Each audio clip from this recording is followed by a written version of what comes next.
Hi, everyone. Thanks so much for joining us today for the first session of the Hudson River Watershed Alliance's annual Watershed Conference. This is our first ever virtual conference, so we really appreciate you tuning in and being here with us today. We really wish we were able to do this in person, but we're really grateful to have the opportunity to bring this information to you and for you to join us in this Zoom format today. So for the first session of our conference, we have a Work on Watersheds During COVID-19 panel discussion. So we have this Zoom set up today as a webinar, so you won't need to worry about turning your camera on or unmuting yourself, but please feel free to use the chat function to introduce yourself and let us know where you're coming from. And please use the Q&A box at the bottom of your screen to ask any questions of our panelists, which we'll get to at the end. So we're really excited to be publishing the first of its kind Work on Watersheds report. And we've mailed a copy of this physical report, got it here, to all of our conference registrants who are in the Hudson River watershed and who have paid for at least one session. So I think many of you should have your copy of Work on Watersheds. And we're really excited to share this compilation of photos and stories from 32 different watershed groups from all across the Hudson River watershed, celebrating all the diverse roles they play and the accomplishments they've had over the years. Today, we'll be zooming in to focus in on 3 particular watershed groups that have been active during COVID-19. Obviously, this is a really challenging time for numerous reasons, but Work on Watersheds is continuing, and we wanted to give some groups the opportunities to share their updates, their information, and some advice on how to do various kinds of watershed work during the pandemic. So I'm really pleased to be joined here by Lindsey Drew from the Saw Kill Watershed Community, Mary Wagner and Jen Rawlison from Newburgh Clean Water Project, and Nicole Libel from the Minisceongo Creek Watershed Alliance. Great. So thank you all so much for joining us today. And I'm wondering if we can just get started. Well, first of all, actually, let me thank our generous conference sponsors. Meant to do that in the introduction. So thank you so much to the New York State Department of Environmental Conservation, Hudson River Estuary Program, and NUIPIC, the Hudson River Foundation, JSA Sustainable Wealth Management, and all of our conference sponsors that are listed in the PDF that was sent around to everyone and also included in your conference packets. So, and thank you so much for everyone for joining us today. So without further ado, let's have the panelists introduce yourselves and your watershed, where you're working, and let's go from north to south. So we'll start with Lindsey. Hi, everyone. Thanks so much for having me here. I'm Lindsey Drew. I'm the Community Science Lab Director for Bard's Center for the Study of Land, Air, and Water. And I manage the water quality monitoring program and analyze samples for the Rojan and the Saw Kill, which also provides Bard's drinking water. And through this role, as mentioned, I'm also on the leadership team of the Saw Kill Watershed Community. Great. Thank you, Lindsey. Mary? Oh, unmute yourself. Sorry.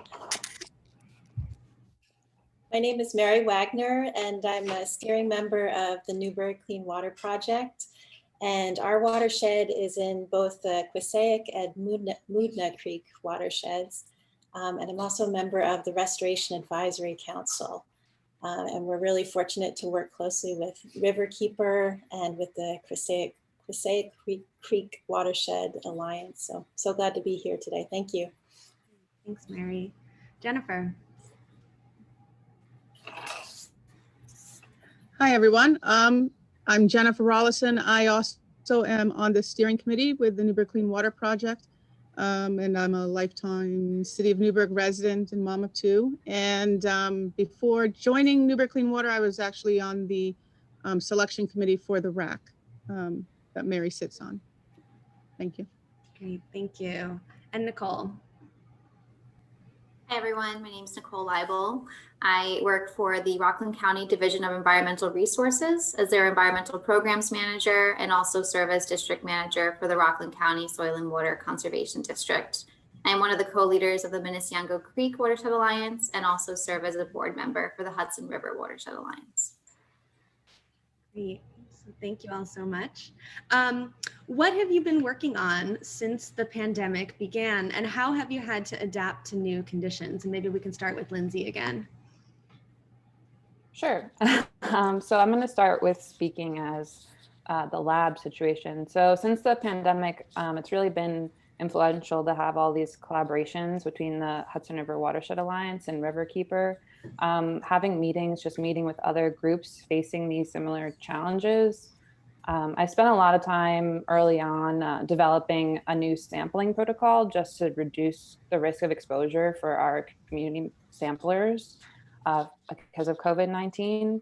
And a lot of those challenges initially were based on not knowing a lot about the transmission of the virus and what were the appropriate precautions. So it took a lot of time, and I'm really grateful for all the conversations we were able to have, but we were able to pick up sampling again in July. So it was really exciting to get back out there and continue collecting our water quality data. And then I can speak about the Saw Kill Watershed Community now or in the next question. I don't know which you'd prefer as far as timing goes. Sure. Yeah. Why don't you keep going for now? Okay, sure. So as a member of the Saw Kill Watershed leadership team, we usually have in-person meetings, but with COVID, we decided that we kind of were all feeling overwhelmed by our obligations to our Zoom and online presence. So we started the Saw Kill Watershed Community newsletter. And through that, we've been able to explore different topics and share with community members just ongoing projects that we are working on and ways to stay engaged as far as voting and also just in current events that are happening in our local community. So it's been a great way to reach out to our community while also safely being socially distanced and, kind of capitalizing on the skill set of our leadership team as well. Great. Thank you. And the copies of the newsletter are available on the Saw Kill Watershed Community website if you're interested in getting caught up on those. I enjoy those every month. Lindsey, is the water quality sampling back up to normal, like pre-COVID levels? Yes, we have luckily been able to get back up and running fully as pre-COVID.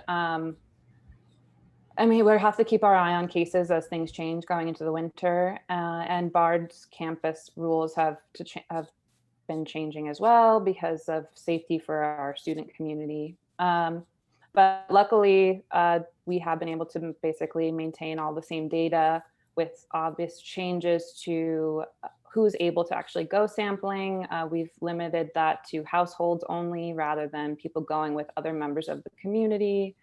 Just taking extra precaution in how we clean the samples and protect ourselves, wearing masks and gloves when we're collecting samples and all of those kinds of risks of exposure. If anyone wants to see the protocol that I worked on, I'd be happy to share it as well. Thank you. Okay, Newburgh Clean Water Project. What have you been up to since the pandemic began?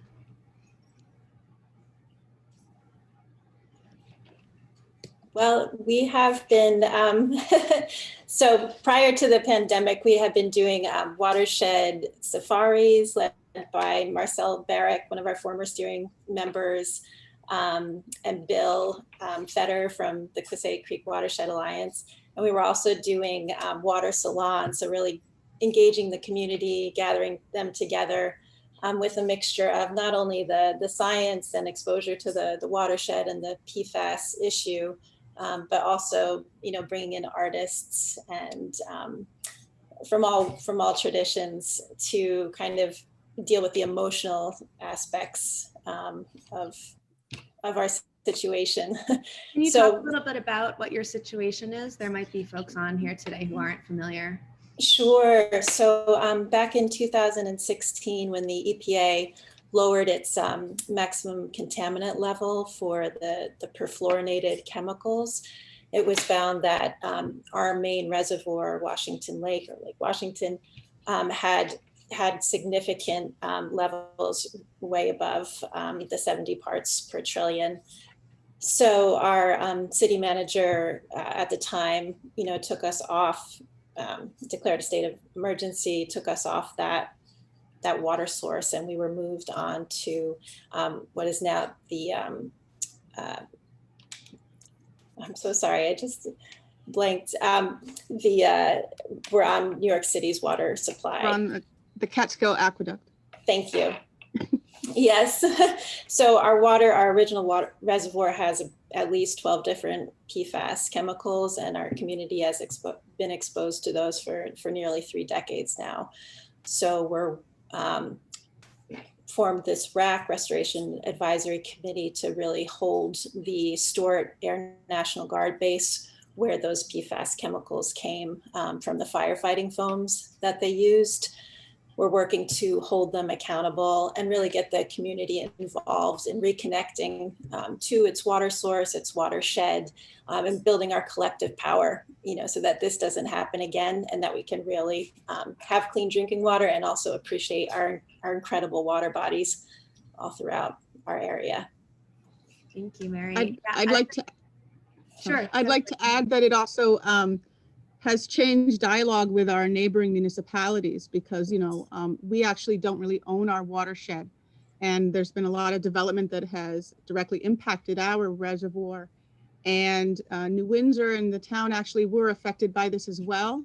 So it's finally the main challenge that has brought us all to the same table, and hopefully with that comes another understanding of being neighborly.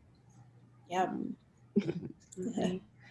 Jennifer, can you tell us a little bit about the RAC, the Restoration Advisory Council, and how that's set up? Because I know that one of the real challenges that you all have been facing is participating in this process during the pandemic and making sure that the community is informed and engaged despite some of these challenges.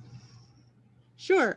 So I was part of the selection committee because I thought, oh, I don't want to commit too much time, and in the end, I'm always there anyway. But and so that first started with identifying community members who were going to look over those applicants to see what would benefit our community. It's comprised of representatives all the way from the DOD to state representatives to stakeholders such as city council. I think we have the city involved, some townships.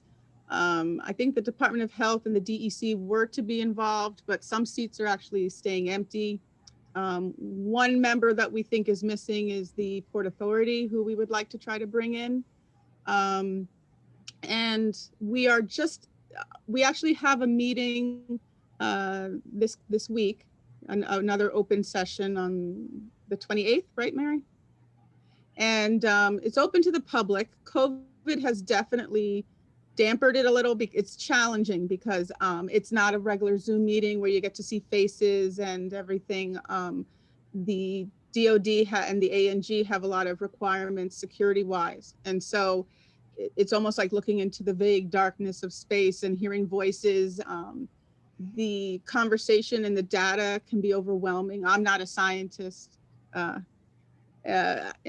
so it's overwhelming. And we have a pretty solid group of team players who collaborate and bring input to the table so that we can digest all the information that comes out. And so for the average, City of Newberg resident or from anywhere really, I think sometimes it's a little overwhelming. But we're pushing through. We are in the process of having a transition. We have some members who are stepping down, and so we just got a new batch of applicants. So that's also sort of another stir of the pot, so to speak, right now. But overall, I think we found, and Mary can talk more about this, one of the great things with Zoom and COVID, I have to say, is that the advantage has been that you were able to easily connect to groups, even internationally if need be. It's all at the click of a button. And so, you're not traveling 45 minutes or not being able to commit to a meeting where you could gain a lot of input. So we've actually been able to meet up with other RACs and RABs around the country who are going through the same situation and process. And we found that in some areas we are ahead of the game, and in others we have some stuff that we would really like to see happen at our RAC. So yeah, aside from the RAC, we've transitioned everything online. We still hold our monthly water sessions. Mary emceed the last one, which was really great. And it's also showing a lot of how much we collaborate with other agencies and our municipality. We had everyone from our head of the water department. We were stressing the issue of lead pipes. City of Newberg had a huge amount of money donated that was granted, and we used it all for lead pipe replacement. And but the city is continuing to have a prevention and lead testing program that we encourage all residents to try and just to identify where there are hazards in that form. And so, you know, we are staying connected. Mary and I also did our first face-to-face event working with voter registration drive. So we are, I think all groups and agencies right now are feeling the pressure of how can we maneuver through, you know, the time of COVID, and I think collaboration is the big, the win here, honestly. Great, thank you. Nicole, what have you been up to in the Minisceongo Creek Watershed? It's hard to follow everybody. Thank you for sharing and learning so much. So we also were planning an event prior to COVID. It was scheduled for March. It was going to be titled the Citizen Cafe, and it was encouraging more artists to join our group and for us to learn from artists as well. So we call our group the Mighty Minisceongo Creek, and we're comprised of roughly 20 members right now. And about 8 of them really kind of stepped up during COVID, or were able to be more active during COVID. So we had to actually postpone our Citizen Cafe for 2021 as of now. And it was going to be held at Wagner Historic District, which is where part of the Minisceongo Creek flows through. And that was a historic textile property, and it's now Wagner Arts Center. So it's a really lovely space where we often had our in-person meetings, and we had to switch to a lot of virtual meetings. We were able to have our annual Waterway Cleanup with one of our partner organizations and co-leaders. And we had a total of 25 volunteers with 7 Alliance members at 2 cleanup sites this month.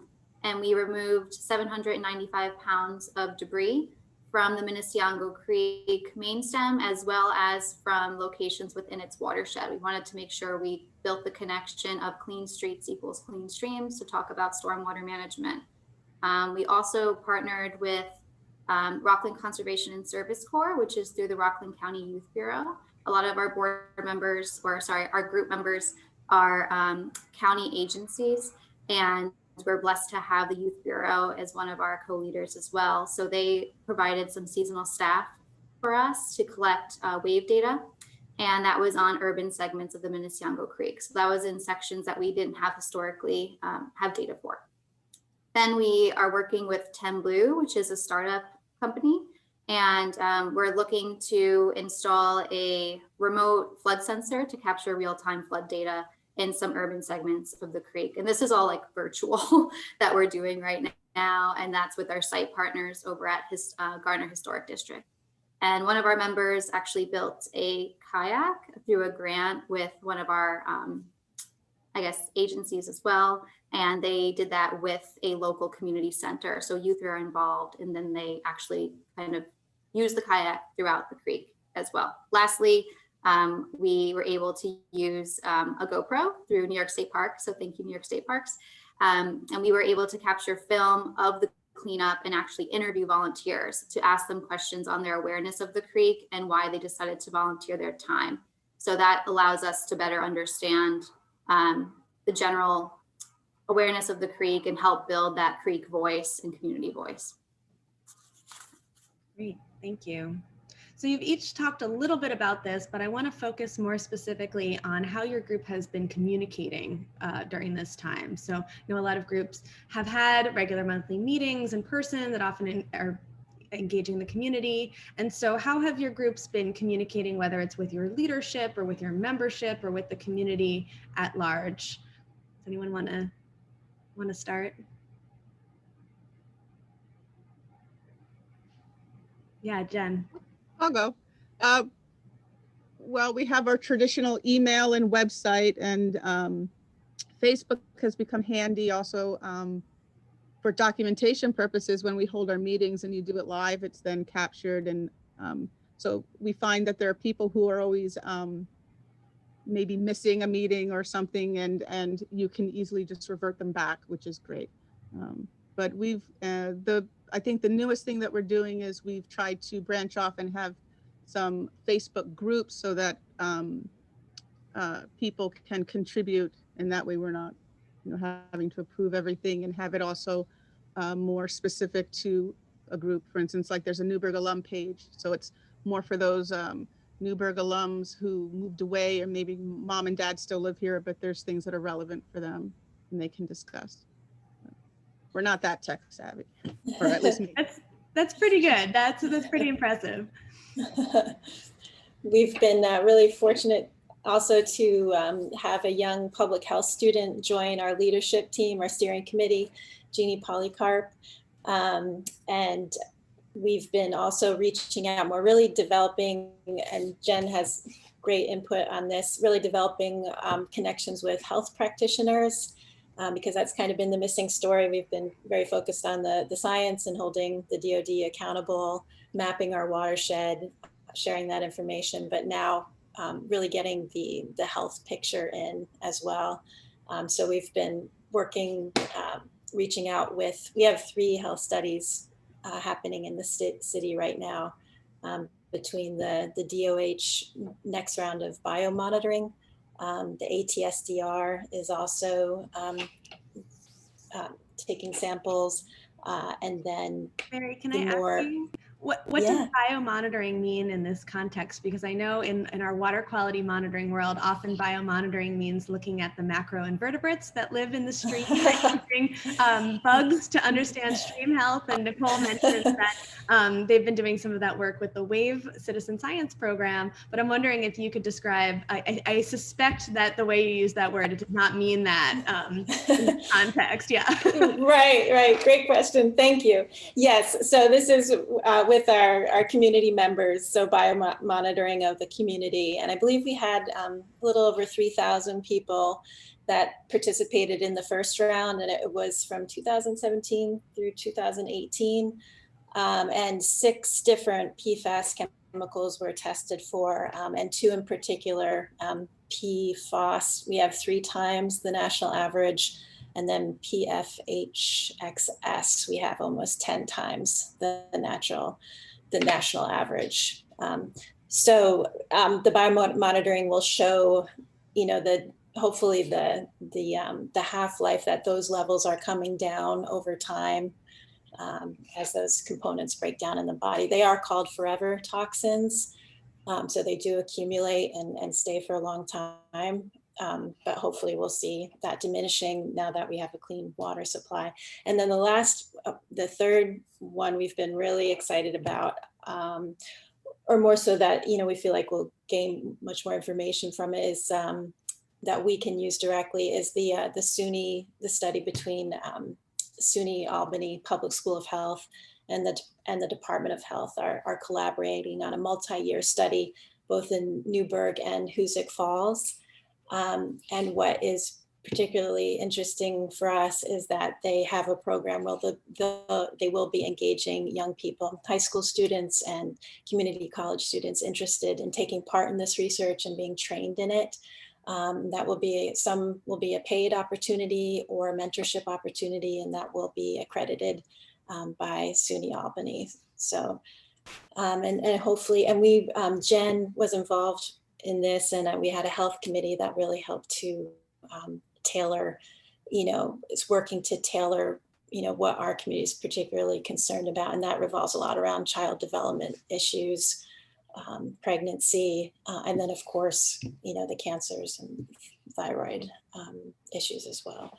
So, and immune deficiencies, responses. So yeah, it's been good to work with those scientists and have that opportunity for our young people to get engaged and benefit from this. Yes. And also when Mary mentions the Department of Health testing round, and we're going into our second one, the 3,000 plus tests that were first initiated that happened in 2017, to me, that was a success story, because when they first plan to do that, they had a goal of 300 tests. They only wanted 300 people tested, and that really, to me, infuriated the community, because they were looking not only at City of Newberg residents, they were going to include people who work, travel here, or may have lived here and moved. And we felt that that was really not going to represent what the impact of these contaminants, you know, how many people were affected. And so that's the other issue here, is that we're trying to keep that momentum going and keep people involved, because going through a second round of tests with 2 other health screenings as well is a lot for our community, but you know, we're going to push through. Great, thank you. Lindsey, how has your group been communicating? Yeah, so we have not held any virtual community meetings, but we have, as a leadership team, been meeting on a regular basis. I think probably up to about 3 times a month. And I do have to say there's definitely some benefits to the virtual setting, and that's been easier for us to find time to meet and actually like move forward on projects that have kind of been sitting on the back burner a lot prior to COVID. The newsletter has, I think, been a successful way for us to reach our community base. We are hoping to begin doing virtual meetings probably at the beginning of 2021. So might be reaching out to some of you for tips and advice on the best way to do that. But right now, the data for the water quality monitoring gets put up on the current Bard Water Lab website, which I guess I'll sort of announce this now, that the Bard Water Lab is becoming what is now going to be the Community Science Lab as a part of the Center for the Study of Land, Air, and Water. Just meaning that it will host not only water quality monitoring, but also provide services for air quality and land as well. So the space is also open for, well, when the campus is open, it'll be open for community members to come and take part in the science that we do there. Yeah. Great. Thank you. Nicole, communication about the Minisceongo Creek Watershed. We've been doing some virtual meetings, and I think, like many said, I guess we should I'm going to kind of take what some of you were using as a leadership team. We have now a leadership team, I guess, is what came out of COVID, is the 8 people that really stepped up and became very take action. So we've been meeting through Zoom and other online platforms, and just circulating documents and trying to set goals, and also kind of identify what to do for moving forward. And in Rockland County, we also have another watershed group, our sister watershed, which is the Saw Kill Creek Watershed Alliance. And some of our group members serve on that watershed group. So we're part of their email listserv, and we get to hear what's going on with them and sometimes sit in on their meetings. So there's a lot of really great information sharing there as well. Great, thank you. So I mentioned this at the beginning, but please, if you have questions for our panelists here, please don't hesitate to drop them into the Q&A box. So there's a little box at the bottom of your screen with a blurb. So please type your questions in there and we'll get to them soon.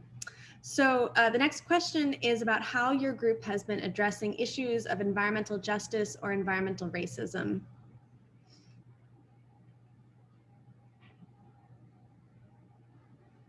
Who would like to start? I know for our group, when COVID hit, it was also in line with Black Lives Matter movement and the movement for racial justice, and in a community of almost 75% people of color and Latino, it's good to definitely need to take stock of that. And, while we had more representation among our volunteers, our steering committee didn't have that representation in our leadership. So we're in the process of working on that. And, just that, what is our model for our group? And we've been looking at, some of our members have been trained in sociocracy, and we've always kind of had not a linear hierarchy, but horizontal. So how do we grow more into that and really find a way to gather community input and have certain projects led by people. We have amazing people doing great things. So how do we keep intertwining, you know, the social justice aspect with the environmental issues? And I think, you know, the makeup of our community has been greatly affected by COVID. We already are at a disadvantage, and it's showing its face, you know, and, you know, one of the big questions is how will this contamination affect our community with COVID? And, you know, we know that it's, you know, that they are. Health-wise, we would be more compromised or likely to have greater effects from COVID. Then you add in the socioeconomical, you know, having a lockdown, losing jobs, things like that, all play into each other. And that's part of the reason why, for instance, Mary and I participated with the voter drive, because it all does link together. And we're also, it's kind of a funny area where we are. We have not just PFAS as our problem. We've got the lead pipes, we have dance scammer pipelines as threats, and the Hudson River, which is an oldie but goodie. You know, we have a lot of environmental factors here. And so, like I said earlier, collaboration has been a really good focal point for us to, you know, meet with other groups and see that there are connections and to help each other through it. Great, thank you.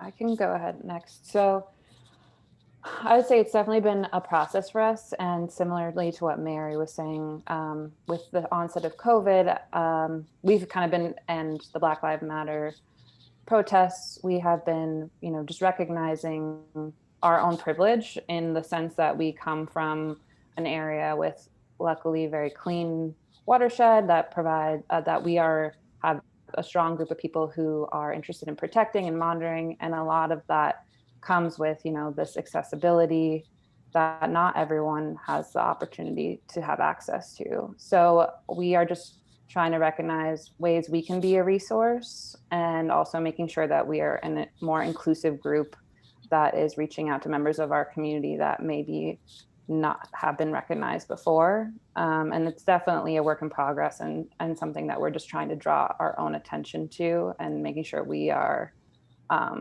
taking anti-racist actions and acknowledging ways we may have not done that in the past. Great, thank you.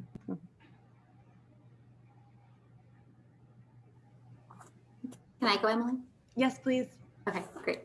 And similar to what Lindsey, Mary, and Jennifer already said, it's trying to identify increased representation and inclusivity. 2 out of the 3 municipalities that our watershed flows through are identified as potential environmental justice areas. And so the group is aware that we need to address increased representation and getting creative on how to do that. And individually, a lot of the members are attending more community collaborative meetings to become more of a face. And right now it's all virtual, so we're on screen. However, the names and organizations are becoming more familiar in that space, and we're learning quite a lot. We used to attend them in the past and drop the ball on it, and now it's really a wonderful space to learn more and identify the gaps in what's needed from the community and how the Alliance can serve those gaps. Instead of thinking what we can just do, we're trying to get creative in serving the communities, those niches that are needed. Individually, there's also some really great work that's going on with our artist communities, and that includes some place-based nature work with the community centers and trying to bring more youth into our space. So having some experiential learning and doing it safely with COVID is something that's going to be discussed either for the winter virtually into 2021, but there's going to be some increased involvement with youth as well. Great, thank you. Looking ahead, what are you looking forward to in your work on watersheds?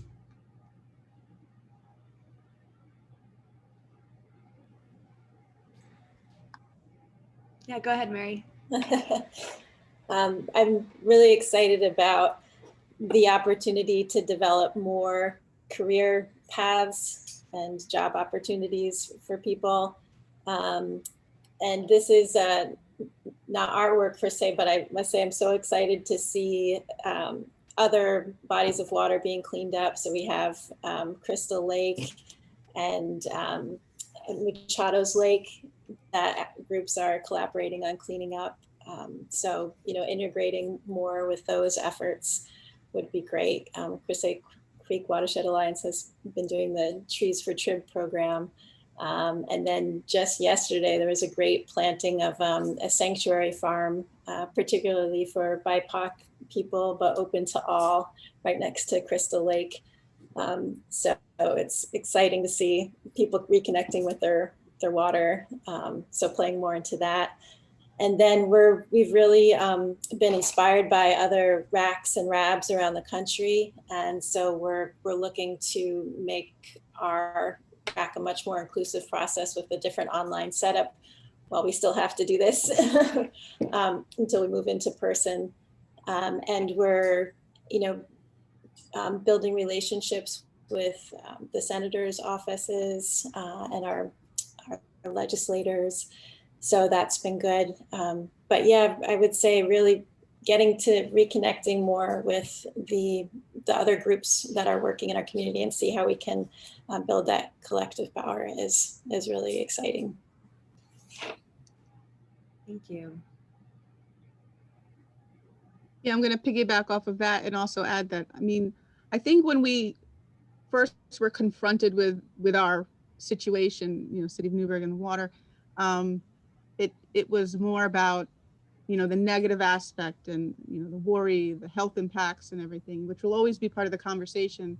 But we have started to shift and we're able to actually also celebrate some wins, whether they were big or small, and recognize that they're, you know, that we're not dumping on the community all this negative information, but that we're giving tools and we're all learning how we can make change.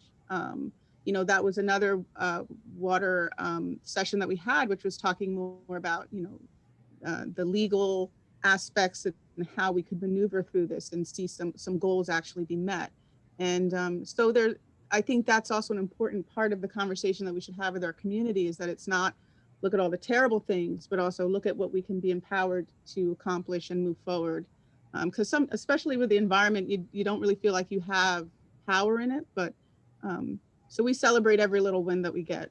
So I'm looking forward to more of those and you know, highlighting the wins as well. That's great. We can keep going in the same order, I guess. So, well, the leadership team has been having kind of lately this evaluation of where we are now and where we want to go into the future. And it's been a really kind of iterative process, but I think it's going to produce some really successful projects. So one thing that we've been talking about recently is trying to start up a potential well testing project for the local community, because the Saw Kill and the town of Red Hook's aquifer are connected. And so the water quality of the Saw Kill influences the drinking water aquifer for the town of Red Hook. And so we are looking into creating kind of packages to get some well testing done for the local community. And in addition, we're trying to also expand to 2 smaller neighboring watersheds. Well, actually, the Stony Creek may not be smaller, but the Stony Creek, which is just to the north of us, and the Mutter Kill, which is just to the south of the Saw Kill. We're hoping to create some maps and look into ways we can connect with individuals who live along those streams as well. And then lastly, just switching over to having a more virtual presence in such as like Zoom meetings and bringing in some more local experts to get more in touch with the history of the Saw Kill watershed and what has been done on the land and in the watershed prior to the settling, the Dutch settlers that have been there. So we're trying to learn more so that we can accurately acknowledge the presence of the indigenous groups that were in the land before us. Yeah, then that's it for now. Nicole. We're starting with something kind of interesting, and I'd be curious to hear from the other groups too. So we're going to do a field trip to the headwaters of our waterway. Thank you to New York State Parks. And our waterway starts at Lake Welch and Harriman State Park. So a lot of what at least my familiarity is with the watershed is in its urban stretches. And I grew up in a lot of those areas and kind of disconnected with its headwaters. So trying to make that connection and have the members have that visual and experience, and then hopefully later bring out some youth and community folks to the site too, and not just see it in its urban setting where it's still beautiful, and also see it in its headwater setting.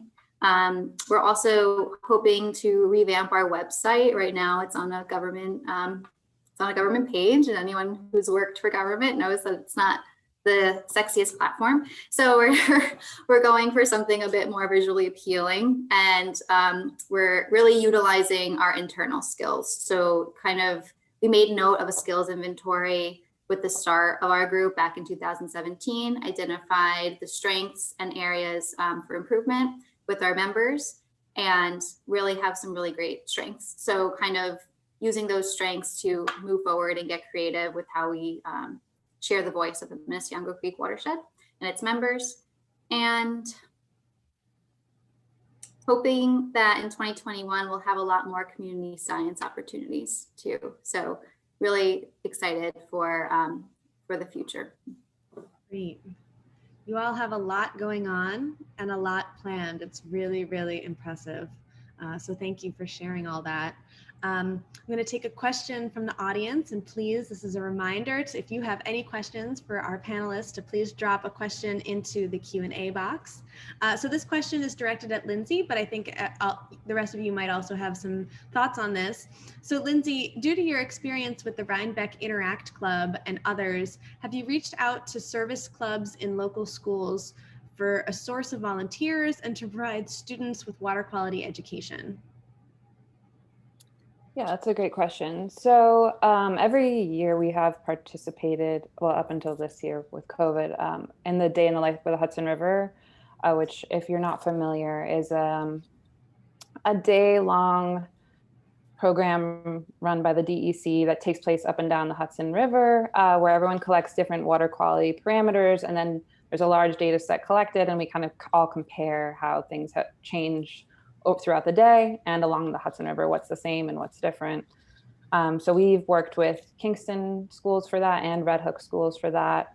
And then last year we started for the first time we named the Saw Kill Education Days, and we used the Red Hook Rec Park and had, I forget now, but I want to say like about 200 students from Red Hook Middle School come for 3 days. We split them up over 3 days, had community members leading different educational programs where we got them out into the stream, doing some seining. Like, some of it was similar to Day in Life of the Hudson River, and other things were a little more based locally on the Saw Kill. And we hope to expand that to go to other local schools as well. But last year was the first year we were able to do that successfully. And with COVID, we haven't quite figured out how we're going to continue working, like the school year, working with the teachers that we worked with before. We've reached out to them, but of course their schedules have been complicated and busied by what they're having to deal with. So we're kind of just, playing it by ear, and maybe in the spring we'll be able to do something with them this year. Great. Do any of the other panelists want to talk about how you've worked with youth or students in your work?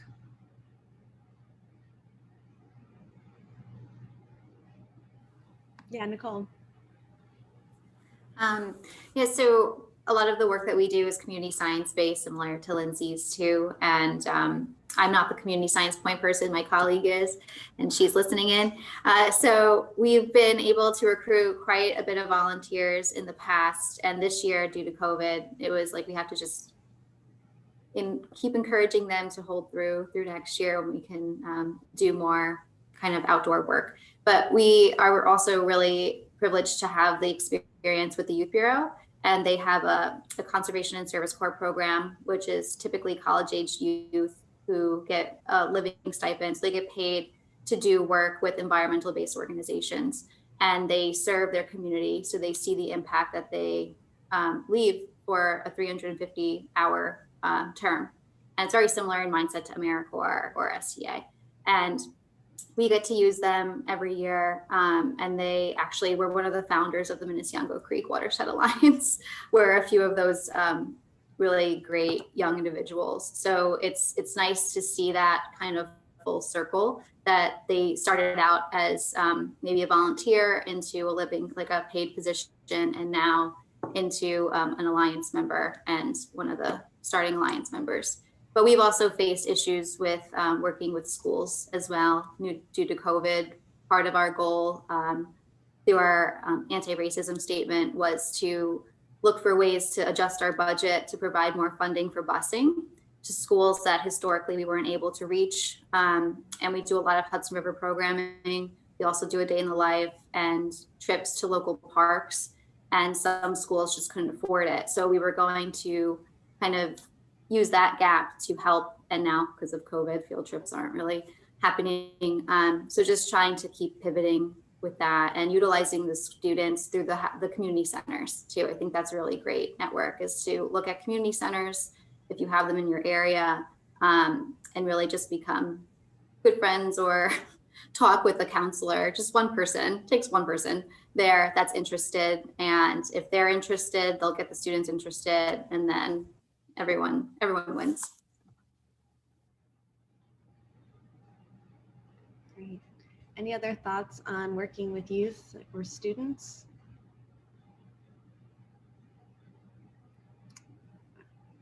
Yeah, Mary.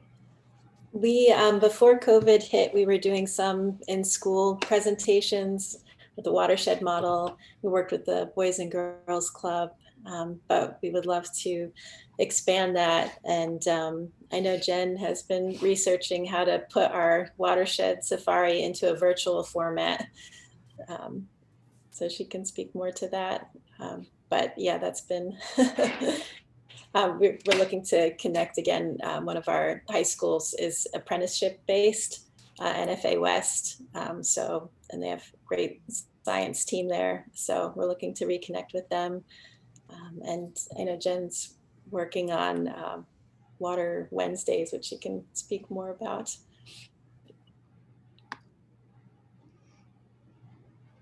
Those might be in the planning too, but yeah, so we're just looking for short, easily accessible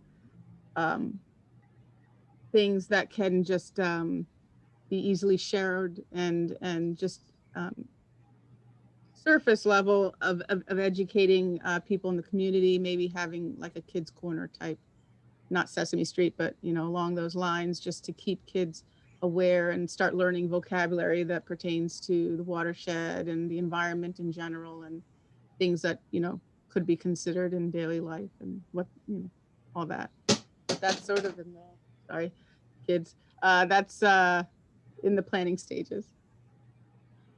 Great, thank you. We had another question come in, I think specifically about Newberg, but again, I think all of these are topics that might have resonance in other watersheds too. The question is, I was wondering whether you have ever thought about providing information or holding an event during the Newberg to Beacon Swim, which is a very popular Hudson River event for Hudson River swimmers and kayakers who act as safety escorts for the swimmers. I remember a few years back, some of the swimmers were concerned because of a sewage treatment plant overflow just before the swim.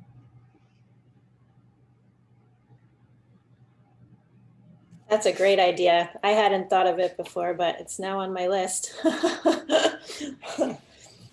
Yeah. Great. So looking back over the course of this year, which brought, certainly COVID brought so many new barriers to overcome and challenges, but required some quick pivoting and adaptation. What advice do you have to share with other people or groups that are interested in doing these kinds of work? Do you have any, maybe one or two pieces of advice that you'd like to share?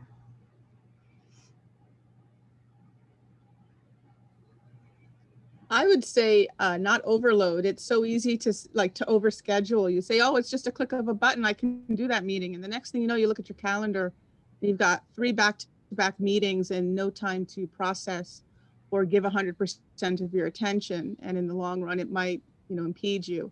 The tech is great. I wonder how, when we're back face to face, how much of it will be keeping versus going back to traditional. But everybody talks about self-care during COVID, and I think the immediate reaction to accept all these or plan for a lot of meetings is do with caution. I agree with that. Any other pieces of advice? Sure, I can add on to that. Yeah, I agree completely with what Jennifer was saying. And in the beginning of pandemic, I definitely oversigned up for things. But one thing that has been really helpful for the Saw Kill leadership team is just kind of taking the time to evaluate where you are now and where you want to be in the next, 3 to 5 years, and just try to prioritize, like we met and we planned to just pick 3 things that we would try to accomplish in this next year, so that we can make sure that we dedicate the appropriate amount of time and don't just try to do everything we really want to do. And then capitalize on the skill sets in your group and try to, not take advantage, but use those people as use their skill sets as needed. And then just keeping the long-term goals of your group in mind and making sure that you revisit what you're working on.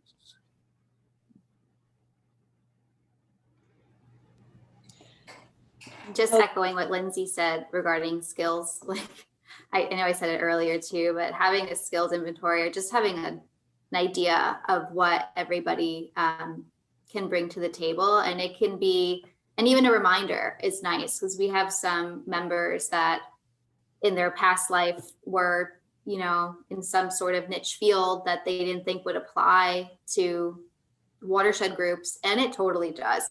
So gaining more diversity in terms of experience too, or just becoming friendly with people that have these really interesting niche kind of experiences to help pivot and come up with more creative ideas down the road, I think is so great. And yeah, just keep learning from that. Nicole, sorry, Mary. How did you, and then we'll go to Mary in 1 second. How did you compile your skills inventory? Oh boy. Okay. So at the start of the Minisceongo Creek Watershed Alliance, every individual or organization that wanted to join our board was required to submit a stakeholder document. And that basically just set some accountability standards for everybody. So they provided their mission, what they thought that they could give to the Alliance, so their skills. And that could include funding or creativity, really anything. And then what they wanted to get out of joining the Alliance. So inputs, outputs, and then their overall mission. And if they were an individual, just a resident, that's amazing, because you have so much historical information and community context. So just giving a voice to everybody, because remember, there are quite a few people that weren't part of an organization, and they didn't see that they could provide a skill. And they totally have provided quite a skill. So that's how we got it. And then we just evaluated all of those documents and had a few meetings. I think it was last year in 2019, and used some models to identify overlap, and then we're able to categorize items. So it took a few meetings, but we thought it was pretty valuable in the end.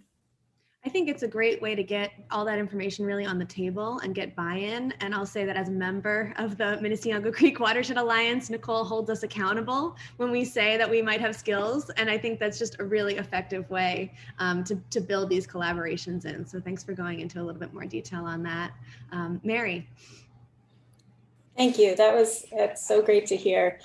Yeah, we look forward to adopting some of these things. Yeah, I would build on what everyone has said before. I think that connection between the creative arts and the science, the ecology is really profound to reestablish that connection for people. And I'm so excited, Nicole, to see your art center. And then I would say, like, looking at things from a systems view and how they're all interconnected. We're really lucky to have a great city water department, and they're actually conducting water tours themselves. So seeing how our watersheds, our water source, our city water infrastructure, and the sewage system, we do have combined sewer overflow, how all of those are linked together in addition to public health and opportunities for climate resilience, with green infrastructure and these job programs. One of our members just brought up equity mapping, and I know Camden, New Jersey is a really neat study of that. So we have such excellent partners, between Hudson River Watershed Alliance. Emily's on our RAC Science Committee, Earth Justice, Riverkeeper, Quissaic, New York Environmental Advocates. How do we partner all together and look at the system for greater resilience and health and clean water? Great. Are there any other questions from you all, the participants?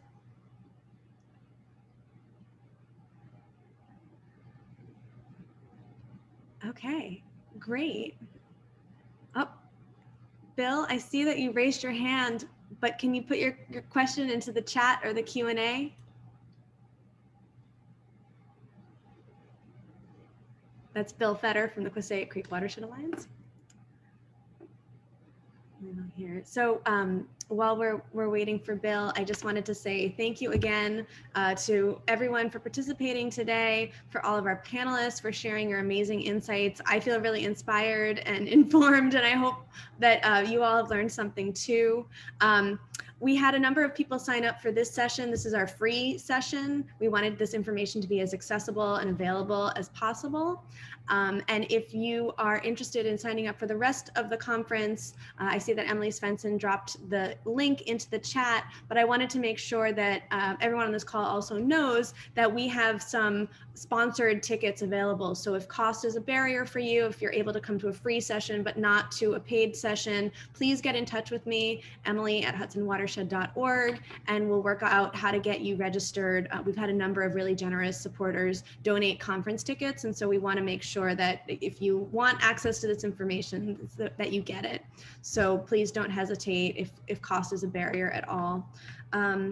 So thank you so much to everyone. We look forward to seeing many of you in the rest of the conference sessions. Tomorrow is our plenary session. We'll share information from our needs assessment findings, some state agency updates, and then trainings on science communication, collaborating on water quality, and shared leadership, all topics that have come up in various forms in our panel today. So thank you so much. We're gonna get Bill's question. We're gonna sneak that right in there because it's a really good one in 2 minutes. So what are your thoughts on sampling and COVID in terms of risk? And maybe Lindsey, since you've worked extensively on this, you can answer this question. Sure, I can give it a shot.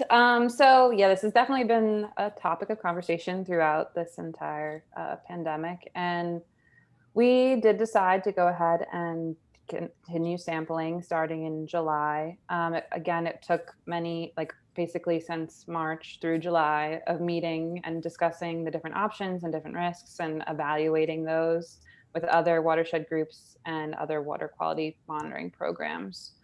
And through those conversations and through the science that was coming out at that time, we decided that as long as we limited the interaction of the samplers with people outside of their household, and that we took precaution as far as limiting exposure to water where there are, so on the Saw Kill, I'll speak specifically to that. There are 2 treated sewage effluents that enter the Saw Kill. And because we were not sure exactly on the science of the transmission of the virus from treated sewage, we decided to limit those sampling sites so that community members would not sample from those locations. So we basically just reduced risk as much as possible and made sure that people wore gloves, had access to hand sanitizer and disinfecting wipes and all of these extra things that we wouldn't normally send out in our sampling kits, just to make everyone feel more comfortable and have access to things to keep them